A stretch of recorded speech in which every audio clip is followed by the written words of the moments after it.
Skema kombëtare, jemi në fazën e 2 javëve të parë, pra kemi kaluar një periudhë për 2 javësh, kemi mbi 20.000 aplikant, pra fermerë që kanë aplikuar deri tani. 20.000. Po, 20.000, deri tani që ne flasim, kemi mbi 20.000, jemi në fazën e një procesi ku fermerët janë duke bërë gati dhe gjithmonë e le nga fundi, me thënë drejtën, për të aplikuar. Një pjesë e mirë ka aplikuar, kemi kryesisht në Blek të Ri, që ka një numër të shtuar të aplikantëve, sepse ne kemi vendosur edhe masa për të rinj deri në 10.000 euro për të përfituar. Mund të ndalojmë pak te kjo, se të kisha interes duke qenë se edhe vetë u njoha, ky është viti që e njoha për e parë më mirë. S'mund të them gjithçka, po diçka tek Blegtoria. Dhe dua të kuptoj çfarë ndryshoi këtë vit dhe pse ju e bë këtë gjë? Pas që Blegtoria po shuhet, pas që diçka nuk shkon.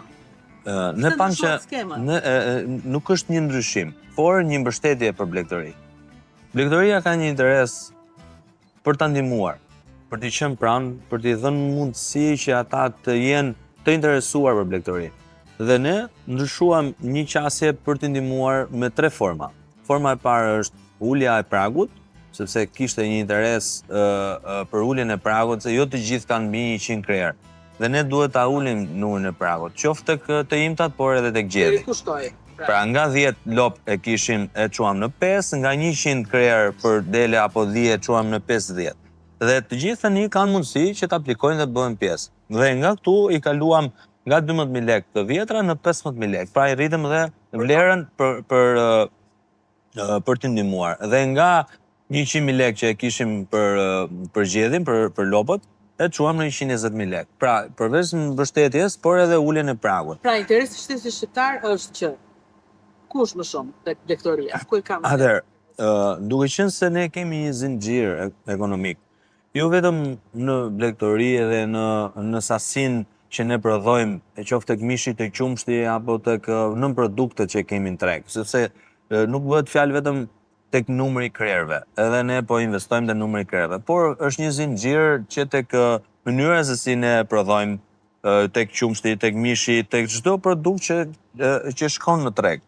Dhe duhet që t'jemi në tregun në brendshëm dhe shqiptarët të konsumojnë produktet tona. Mos kemi produkte sa më shumë nga importi, pra gjithmonë të fokusohemi në produktet tona.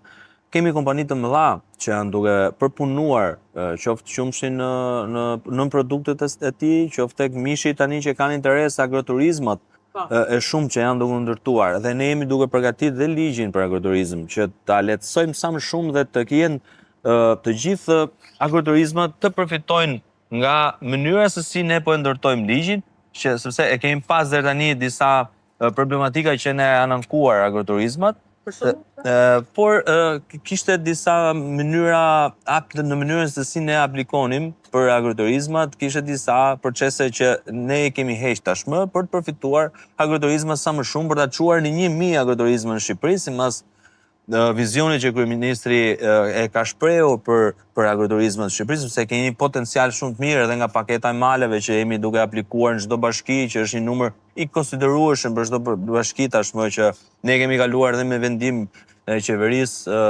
rast pas rasti për bashkitë që janë të interesuara për zonat caktuara që kanë shprehur interes qytetarët vendas që kemi ne këtu, por edhe migrantët tanë që jetojnë në emigracion, që duan të investojnë në Shqipëri nëpërmjet paketës maleve.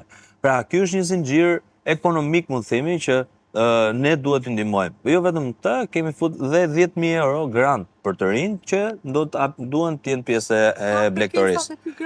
Ka kërkesa, është një numër i lartë, janë duke interesuar të rinj, na pyesin vazhdimisht në numrat tonë që ne kemi vendosur, e në agropikat që ne kemi, në mënyrë që ata të bëhen pjesë. Dhe të gjithë punojësit tanë, të gjithë arebet, të gjithë agropikat, të gjithë njësitë administrative nëpërmjet bashkive që ne kemi aksesuar, tashmë edhe bashkitë janë pjesë e procesit të aplikimeve apo informacionit që do t'i japin fermerëve dhe qytetarëve në terren për të aplikuar, për të bërë pjesë ndaj skemës tonë kombëtare, të bëhen të asistojnë në këtë proces, në mënyrë që fermerët dhe të rinj të jenë pjesë e kësaj gjë. Jo vetëm kaq, por kemi vendosur stanet, 30.000 euro për një stan. Interesante, do me thënë, nëse ti Apo në stan të ri apo e ke ekzistues dhe do mbështetje? Do të bësh një stan të ri, do një mbështetje për një stan që ti mund të aplikosh, pra me 10.000 euro mund të marrim 50 dele apo 10 të një të ri. Mund të aplikoj dhe për stanin, pra nuk është se është i cunguar skema kombëtare. Pra edhe, pra mund të marrë edhe 15.000 lekë për krerë, mund të marrë edhe 10.000 euro për të investuar në blegtëri, por edhe 30.000 euro në raport me stanin që të ndërtoj. Dhe stani ka disa